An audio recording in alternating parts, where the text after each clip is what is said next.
era nga industry eno Jeddah egenda fugibwa Palaso Asa yana hit ye kikapa. Si hiti. Palaso ya hiti biveeko technical work. Palaso ali technical how Kutidde. Anti kati yagobe papula imogezi wa umma.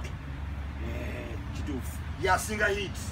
Sawe no ye business ya music ya Uganda ekumugongo gwa Palaso we. Kati ate yalina abayimbi abato. Kati bakamilioni tabala babo babebe. Ali bubezi na bachi nabo. Naye ababala time.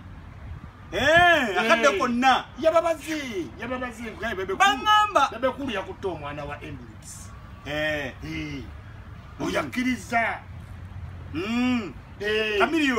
Kamiliyoni yakiriza. Tasobola pesa. Bawizo bakiva mu radio yafa. Yakiriza. Kati Palaso yali mu America. Asoma IT. Palaso producer.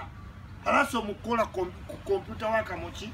Muri kati yakyabala kanyingire mbano bakole mistake ate bakola mu myaka 5 bajja kuba nga bakkiriza Palaso ya joba leadinga yagoba kati ku kyabala gadi